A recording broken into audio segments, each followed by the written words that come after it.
Hello, everybody, and welcome to the class on anti-epileptic drugs. Today, we shall be covering the first part of anti-epileptic drugs. It's a very important topic, as well as it is a slightly difficult topic to understand. So, follow this class very carefully from the beginning to the end. So in this part one, we shall be mainly concentrating on the classification of anti-epileptic drugs, that is the chemical classification of this group of drugs. And we shall be discussing the pharmacology of mainly three drugs, that is phenytoin, carbamazepine, and phenobarbital. So before we go into the topic in particular, let us have a brief introduction to the basics of epilepsy. So this is called as the disease of lightning, which some of you might be already knowing.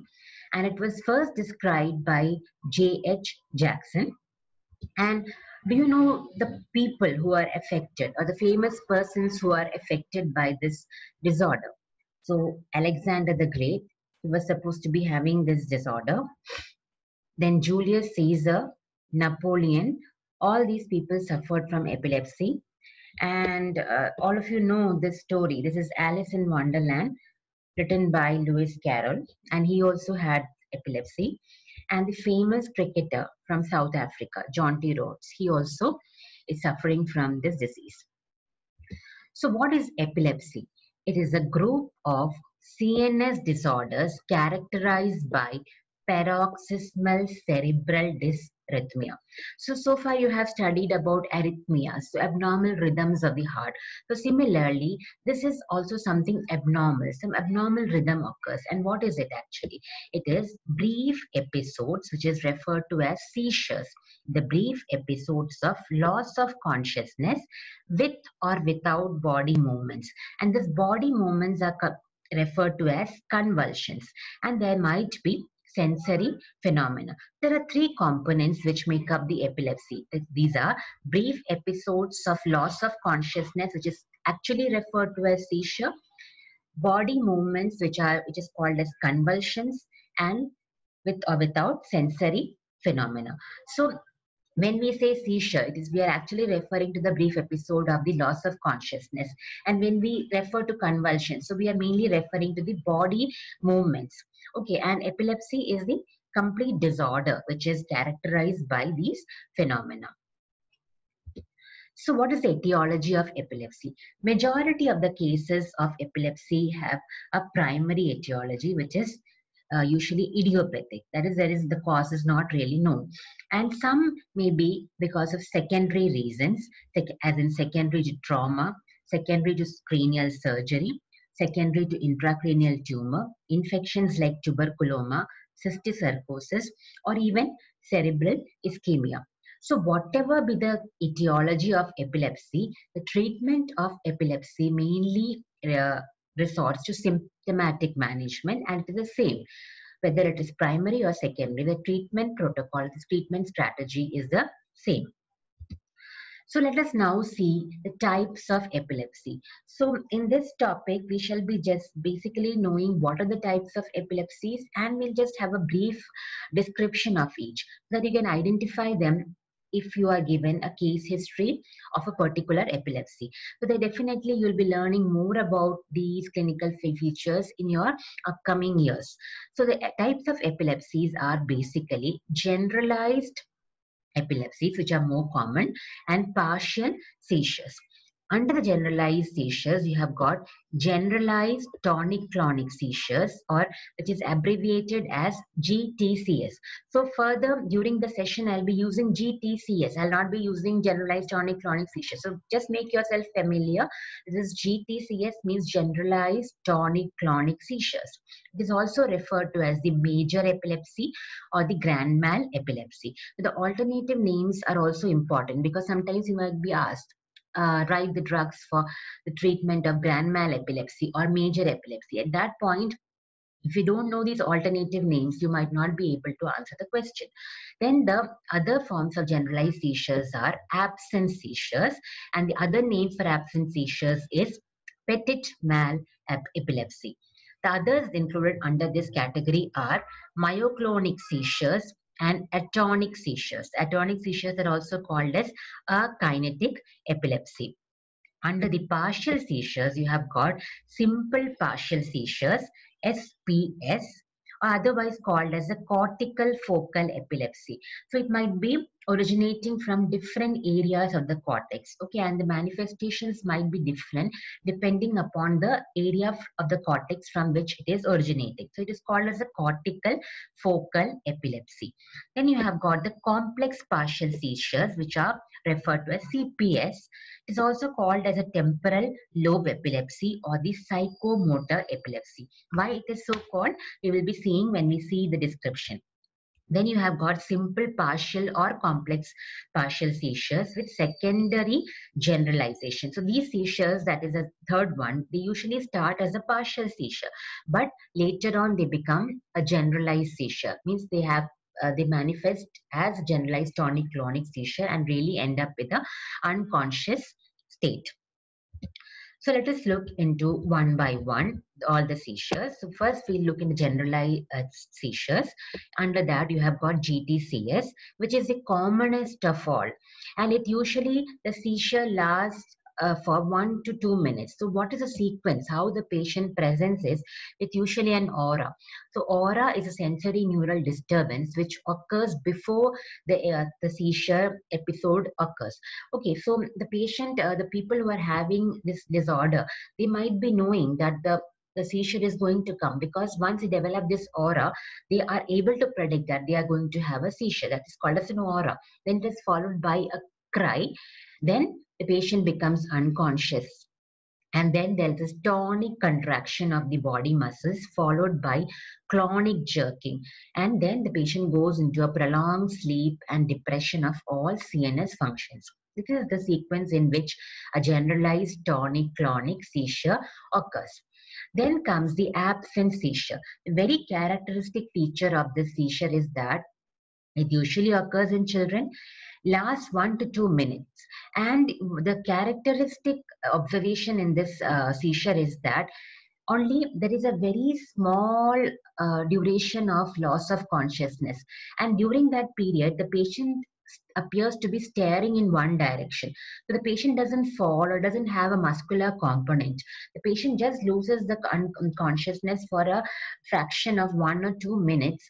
And during that time, the patient appears to be staring in one direction. So this is one epilepsy which can be very easily missed. And since it occurs in children, another reason why this seizure may not be actually diagnosed at the earlier stages. The characteristic EEG findings of this absent seizure is the presence of 3 cycles per second spike and wave pattern. So at this point, I know you are not very familiar with EEG, but just remember the characteristic finding in the EEG of an absent seizure patient is the spike and wave pattern, and you will have 3 cycles per second of spike and wave pattern. Then you got the myoclonic seizure. Myoclonic seizure refers to shock-like momentary contractions of muscles of a limb or even the whole body. That is called as the myoclonic seizure. And then you have got the atonic seizure. The other word is a kinetic seizure. And here what happens is there's no contraction. The patient becomes unconscious and there is relaxation of the entire body muscles, and hence the patient will fall down. That is why it is called as an akinetic seizure. That completes the generalized seizures. Now we go to the simple partial seizures. So the simple partial seizures are the convulsions of a group of muscles, movement of a group of muscles, or there might be some localized sensory disturbances lasting 1 to 2 minutes, and it depends on the area of the cortex from where it is originating. So depending on the area, you will have different types of muscles being involved, or you'll have different types of sensory disturbances. In this case also, there is no loss of consciousness. However, in complex partial seizures, the patient will be having attacks of confused behavior, and there will be purposeless movements, emotional changes, and that is why it's called a psychomotor epilepsy, because confused behavior is also a psychotic component associated with this type of seizure. And how it is different from simple partial seizure is that the patient loses consciousness, and this seizure originates from the temporal lobe. That is why it's also called as a temporal lobe epilepsy. And the other one, that is simple partial seizure or the complex partial seizure with secondary generalization, I've already told you in the previous slide. Now let us look at another important terminology that is called as status epilepticus. Now what is this? It's a very important thing because it's an emergency. It is a continuous seizure activity for more than 30 minutes. So in the previous slide, you have seen that all the seizure activities, they were lasting for 1 to 2 minutes. But if the seizure activity is continuous, for lasting for more than 30 minutes, or 2 or more seizures occur without recovery of consciousness in between, it is referred to as status epilepticus. And it requires emergency management, because if the brain goes into seizure for a prolonged period, it will be derived of the oxygen supply, and there is a chance of death or even brain damage and death. So this has to be given emergency care. So we'll be seeing the management of status epilepticus also in the later part of the session. Now, febrile convulsion. This is called as convulsions. This you might be familiar with. Okay, this is occurring in children below 5 years of age. And these are convulsions or body movements which occur when the child is running high fever. That is why it is called as a febrile convulsion. And it occurs below the age of 5 years because the hypothalamus, which is the temperature controlling center of our body, is not well developed. So the baby is not able to regulate the body temperature. As a result, the brain goes into fits or seizures or convulsions. And this is called as the febrile convulsions. And so the management includes the control of temperature or the fever, and you have to give some anti-seizure medications also. And this type of seizures usually do not occur after the age of 6 years, but some may actually go into chronic epileptic patients also. So the management of febrile convulsions as such also we'll be seeing towards the end of the topic. Okay, so with that, we have completed the introduction to the epilepsy as such. Now we'll go to the topic in proper, that is anti-epileptic drugs. So the first and foremost, you have to go to the classification. This is the chemical classification of anti-epileptic drugs. So I'll read one by one. You have to learn it by heart. Barbiturates, phenobarbital, deoxybarbiturate, primidone, hydantoin, phenytoin, fosphenytoin, immunostilbene, carbamazepine, oxcarbazepine. Then you have got eslicarbazine. These are the 4 drugs which we are going to mainly discuss today in today's session. Then you have got succinimide, ethosuximide, aliphatic carboxylic acid, valproic acid, and difalproex. Then benzodiazepines, clonazepam, diazepam, lorazepam, clobazam, phenyltrazine, lamotrigine, cyclic GABA analogs, gabapentin, pregabalin, and newer drugs, topiramate, zonisamide, levetiracetam, vigabatrin, tiagabin, and lacosamide. So the first 4 is the area where we are going to concentrate. This is a chemical classification. You also have got a clinical classification of anti-epileptic drugs, which is very often asked in the exams. But that we'll take up towards the end of the topic, because at this point, if I discuss that, it will be very difficult for you to understand. So we'll go to the clinical classification towards the end. So before we actually proceed on to the drugs, you can actually remember the mechanism of action of anti-epileptic drugs in general. Okay, so the most common mechanisms will be one of these. So any drug that you're going to learn in this session or the coming up sessions, you will see that they act by either of these mechanisms. And which are those mechanisms? That is They can act by prolongation of the inactivated state of sodium channels. So the voltage gated sodium channels, you have learned this type of channel, about this type of channels when you are studying about the lignocaine or the local anesthetics. So you know that these channels exist in three states, that is the resting state, the active state, and the inactive state. In the inactive state, the sodium ions do not enter through the channel, and you know sodium ions are required for depolarization. So if you prolong the inactivated state of sodium channels by giving a drug, then there is no entry of sodium ions, and no depolarization occurs.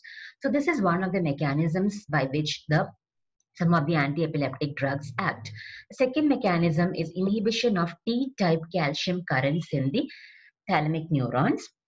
Some other anti-epileptic drugs act by increasing the GABA activity in the brain. So GABA, already you know, it is an inhibitory CNS transmitter. So the GABA activity can be increased in the brain by either acting on the GABA receptors, or by decreasing the GABA uptake by blocking the GABA transporters, or it can also be by inhibiting the enzyme which degrades the GABA. So one of these mechanisms can result in the increased GABA activity, and you will see one of these. You will see drugs which are acting by this mechanism. And the last one is the inhibition of the excitatory glutamatergic transmission. So these drugs you are going to see will be acting by one of these mechanisms. So the same thing is being highlighted in the diagram in this figure. This figure is also very important. It is better that you learn to draw the figure so that you can supplement your answers by this figure. So here you have got the one of the drugs which means drugs which act by inhibiting or prolonging the inactivated sodium channel, drugs which inhibit the excitatory glutamatergic transmission, drugs which facilitate the GABA-mediated chloride channel opening, that is by binding to the GABA receptor, or by inhibiting the degradation of GABA, or by inhibiting the reuptake of GABA by blocking the GAT1 transporter, or they can act by inhibition of the T-type calcium current. This is the basic mechanisms of actions of the anti-epileptic drug. Hope it is clear to all of you. Now we go to the first and the foremost drug, that is phenobarbital. Now first thing is that this was one of the first drugs that was introduced as an anti-epileptic drug. Though it was used rampantly long time back, now it has lost its popularity because we have got better drugs. So what is this drug? So you already know it's a barbiturate, and you have learned all about barbiturates in the previous class on sedative and hypnotics. And so you know how the barbiturates act. They act by facilitating the inhibitory GABA receptor mediated chloride channel opening. But this you have already learned elaborately in your class on sedative hypnotics. So I'm not going to the mechanism further here. Just remember, it is facilitating the GABA-mediated chloride channel opening. And as compared to the other barbiturates, this barbiturate has got a higher anticonvulsant action. So you know that the barbiturates are also used as hypnotics. So this barbiturate has got a higher anticonvulsant to hypnotic ratio as compared to the other barbiturates. Now it is very slowly absorbed orally. It has got a long T-half. You can observe it is about 80 to 120 hours. It is metabolized in liver and excreted unchanged in the liver, in the kidney. And you can see it has got a number of adverse effects, principally sedation, behavioral abnormalities, diminished intelligence, learning and memory problems, hyperactivity in children. If it's given in older people, it can cause mental confusion, and rarely you can have rashes, osteomalacia, and megaloblastic anemia. This last three you can remember with the acronym, that is ROME: rashes, osteomalacia, and megaloblastic anemia. So as I said, this was a popular drug long time back, but principally because of this adverse effects, it has lost its popularity. So you can see it is used for GTCS, SPS, CPS, and also for status epilepticus, but now it is less popular because of its adverse effects. It is available both by the oral route as well as by the parenteral route, and the parenteral route is usually used mainly for the control of status epilepticus. So it is mainly finding a use nowadays only for status epilepticus and not for the other chronic use in the other cases. Dose is usually 60 milligram 1 to 3 times a day, and it has to be used for a long time for the control of this epilepsy, and because of its unwanted adverse effect, it is not popular. Now we go to primidone. It is a deoxybarbiturate. It is converted in the liver to phenobarbital, which is responsible for the action. And another active metabolite, that is phenylethylmalenomide, abbreviated as PEMA. The adverse effects are similar to phenobarbital, and it has got some additional adverse effects also, like anemia, leukopenia, psychotic reaction, lymph node enlargement. Again, this is not a very popular drug. So both phenobarbital and primidone, they are not popular anti-epileptic drugs now. So now next we move on to phenytoin.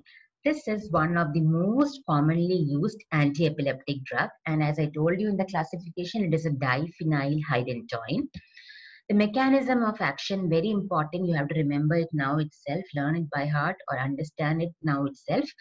It prevents the repetitive detonation of normal brain cells during depolarization shift. This sentence I have taken directly from your reference textbook. And what does this mean? It prevents the repetitive detonation of normal brain cells during depolarization shift. This phenomena of depolarization shift occurs in epileptic patients, and it consists of very large depolarizations over which the action potentials are superimposed. So what happens? The brain cells get stimulated one after the other continuously, and this is called as a depolarization shift. Usually what happens, there is one depolarization and then you get the next one, but here what happens, the depolarizations are so large that the next action potential gets superimposed on the previous one. So the brain cells are continuously discharging. Now how can you reduce this? By using phenytoin. So phenytoin binds to the voltage-dependent sodium channels and prolongs the inactivated state, hence preventing the further entry of sodium ions into neurons. So this will stabilize the neuronal membrane and inhibits the high-frequency firing of the neurons. So you know that you want to prevent the depolarization, the large depolarization, and by prolonging the inactivated state of sodium channels, the phenytoin is inhibiting this depolarization and stabilizing the neuronal membrane. The actions include abolition of tonic phase of GTCS, but it has no action on the clonic phase as well as aura of the GTCS. It prevents the spread of seizure activity. The pharmacokinetics of phenytoin is very important because it includes the application of various general pharmacology principles which you have learned earlier. It has got slow oral absorption. One of the important things that is seen with this drug is that bioavailability of different market preparations may vary. Okay, this is what you have also learned, or at least had a reference to this thing when you were learning about bioavailability. So this is one drug where the different market preparations can have different bioavailability. So if a patient is actually stabilized on one particular market preparation, then it is important that the patient doesn't shift to another brand. He should be on the same brand. Otherwise, there may be either inadequate therapy or he may end up in toxicity. Either of it can occur because there is a different bioavailability of different market preparation, especially seen with phenytoin. It is highly bound to plasma proteins metabolized in liver and excreted in urine. It follows mixed order of elimination kinetics. That is, at low doses, it follows the first order kinetics of elimination. But as you increase the dose, the metabolizing enzymes get saturated and the elimination kinetics shifts to zero order kinetics. For the same reason, if you increase the dose, the T half can progressively increase because the metabolizing enzymes gets saturated. And this is the reason why it can also grow into toxicity. The slight increase in the dose, you can have disproportionately higher plasma concentration. And for this reason, it is important that this drug, whenever it is administered, you do a therapeutic drug monitoring.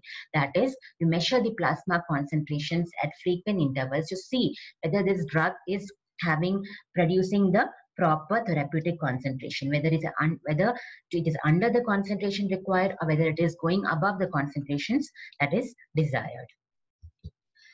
Then the ADR. Again, the ADR of this topic, phenytoin, is also very important.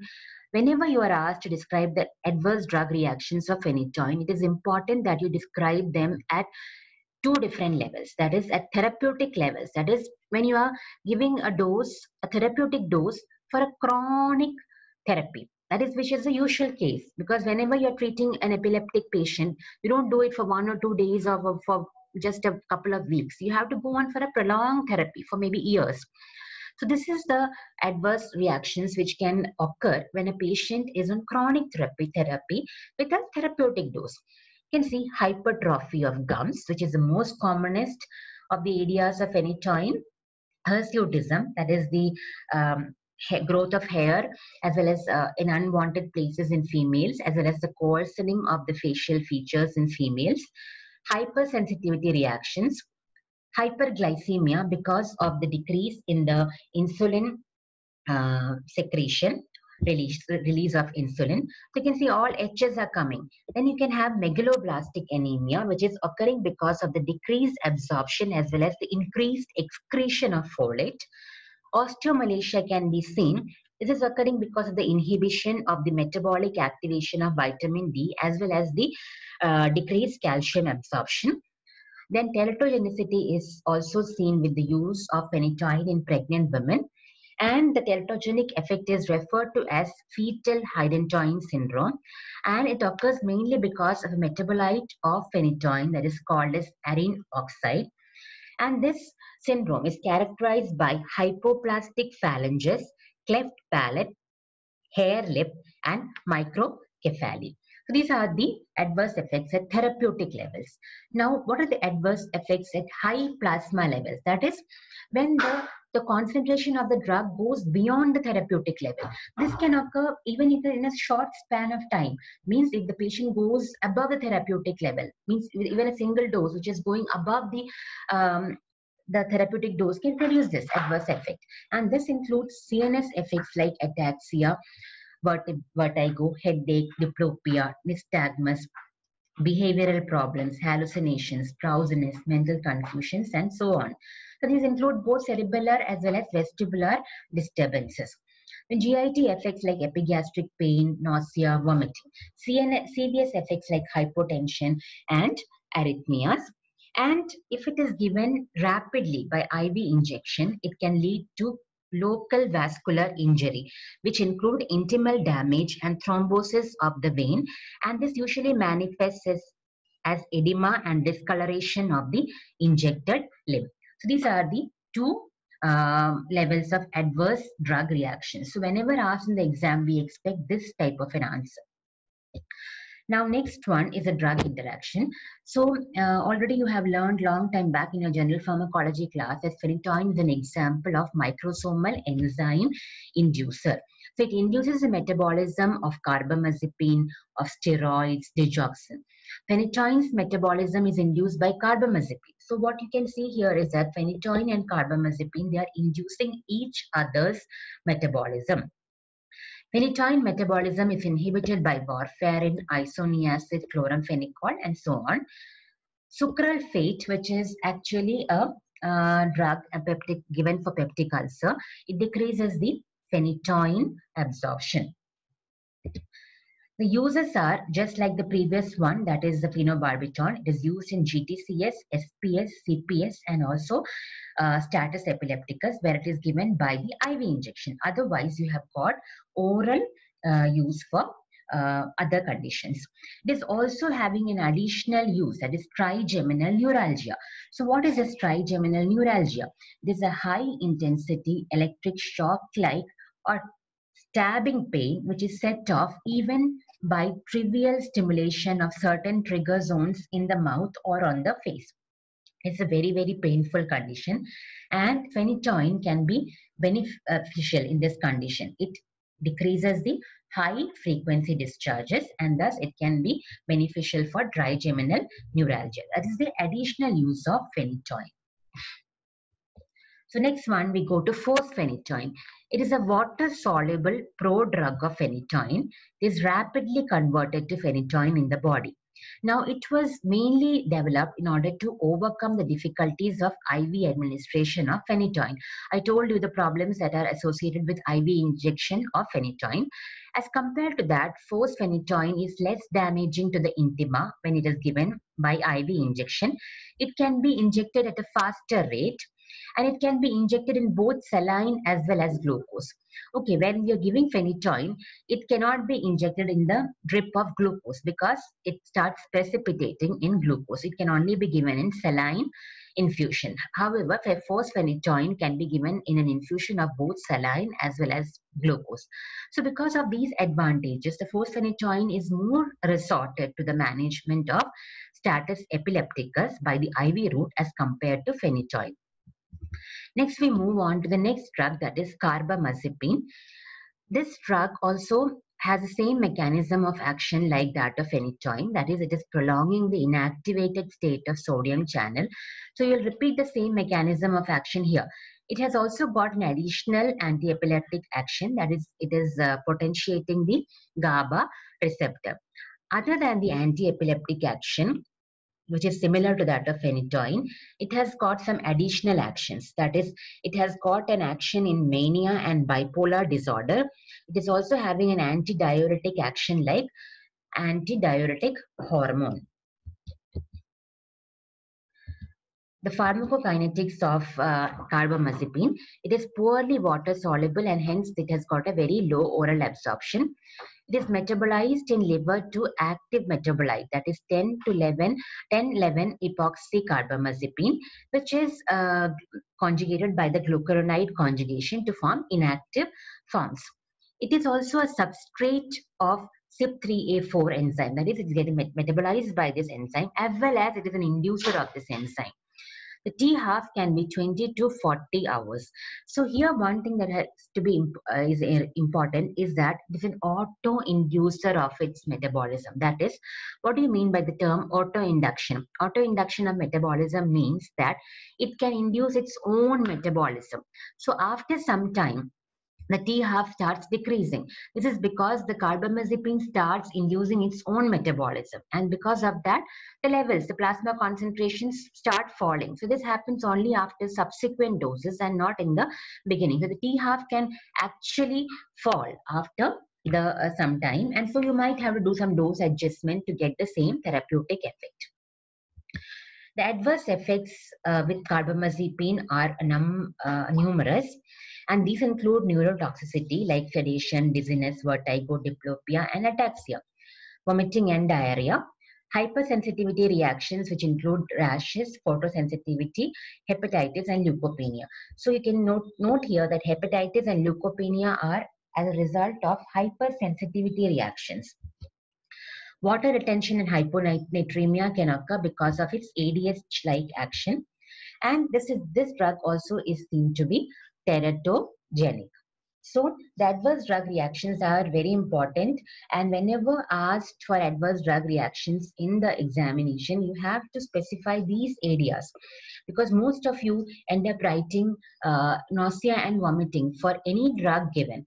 So and you escape by writing that, because nobody can deny most of the drugs have that adverse effect of nausea and vomiting. But for my undergraduate medical student, what we expect is the specific adverse drug reactions which are there for that particular drug.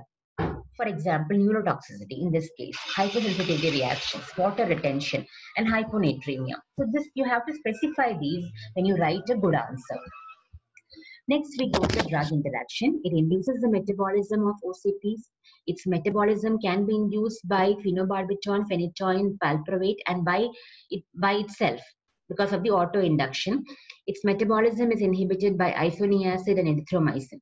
So you can see that all these anti-epileptic drugs, the phenobarbital, phenytoin, carbamazepine, if they are given together, they will be having a number of drug interaction because they seem to be inhibiting or inducing or each other's metabolism. So there has to be a lot of dose adjustments when you are giving these drugs together because of these kind of drug interactions.